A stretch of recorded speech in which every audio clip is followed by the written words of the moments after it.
My name is Britney Twisdale. I've been living in Bennett Heights since I was about 2.5 years old.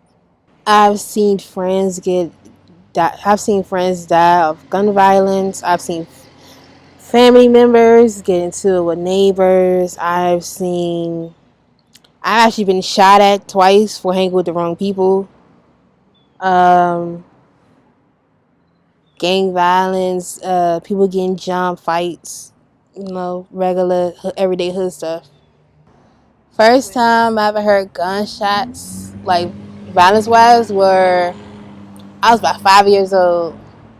And I was at home chilling with my mom, like normal. Out of nowhere, we just heard pow, pow, pow, pow, pow, pow. Like, it sounded like a Uzi to me.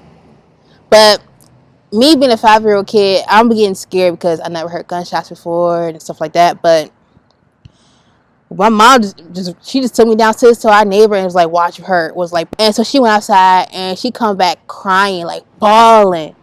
I have never seen my mom cry like that when I was little. And I come to find out that one of our good friends died. It was our friend Tanya and Tasha. And I remember Tanya, she used to live next door to me. And she had kids, and me and her kids were like best friends. So it really threw a curveball at me because I'm like, wow, I'm losing friends, and my friends lose their mom. They're the only person that they have. When I was little, 12 was actually one of the best things around the neighborhood until, police brutality and more stuff started happening, like gang violence and gun violence and, racial slurs.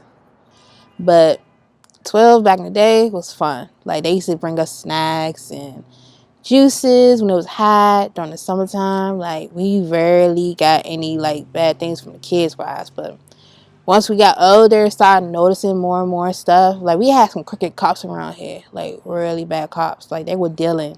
Do remember hearing a story about a crooked cop from when I was about 8. And I was going to summer camp around my way.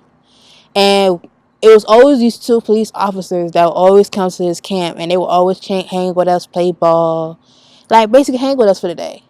And one day, we saw one of them came, not the other. We was asking, like, where's Officer such and such?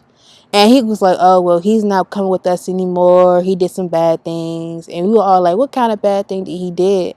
And they just basically said he's in jail. And it made us think, like, wow, we didn't know cops can go to jail.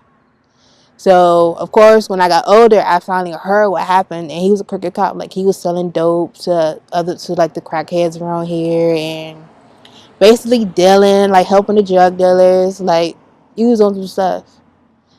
And the summer camps around here, they were fun. They were somewhere for kids to hang for the day. It was a great way for parents to get rid of their kids for the day during the summer, so they can have something to do instead of just being a house board. But summer camp was fun. It did have its moments from like fights and stuff like that, but that's normal stuff in kids. But I do remember this one time when we was coming back from the neighborhood pool that's like up the street from like where I live, and we found out that it was a shooting.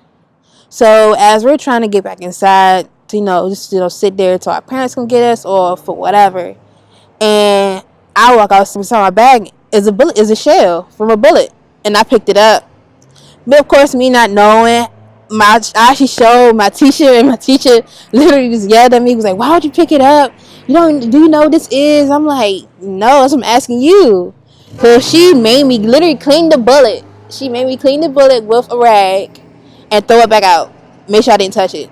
And I was, mind you, I'm a kid. I don't know nothing about gun violence, none of that at that time. And of course, once I got older and I knew some more stuff, and I was like, oh, that's why she told me to clean the bullet for fingerprints. So basically, if I would have kept the bullet and like threw it down, my fingerprint would have been on the bullet. I remember this one day when I was going to school, and there were police blocking off the whole area down the street to catch the bus. And it was like blocked off. And when I got to school, everybody was like in a quiet mode. And I found out what happened, that her friend, she was shot. To be honest, I don't remember how old he was. I just remember, I know I was in middle school. I know that for a fact. I was about 7th, 8th grade when that happened. And I think his name was Pac-Man. And I remember him growing up. He's messing with me and my friends, but it was like some normal stuff. Like, you know how teen boys all messing with girls. And I just like in shock, like, who is this person? I've never heard a name before. I saw the picture and I was like in shock. Cause I'm like, I grew up with this man. Like, from what I remember, he was cool. He never really like been on the like bullshit for real. It's gentrification in the neighborhood. I will say it's more gentrification down the street more than anything. If you've been to Simple City, you know it's two parts of it. It's basically like you got the apartment complex and you got the circle and all that. Then you got like the nice houses and you got the houses that look like little cute little suburb houses. And they be real close. And I be wondering like, do they even hear the gunshots or they just say forget it? But sometimes they're friendly. They're some friendly white people. They come to you and say, hi, how you doing? Ask you about the neighborhood. But I still give them a heads up. Like, look, don't walk down here at night by yourself. Don't do it. That's my biggest fear is getting shot. Especially if it's in broad daylight and you ain't do nothing. That's my biggest fear is for anybody. I got siblings. I got little brother and sister, especially my little brother. I'm terrible. Like, he likes to go outside now, which is cool because he can go outside and play. But you never know because people around here crazy. They be shooting people for no reason, and then I can't do it.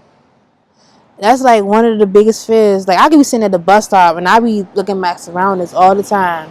And I've been around this neighborhood since I was 2, and I'm still looking at my surroundings like, look, I don't know if you need people around here or what, but you just gotta watch your back at all times in this neighborhood.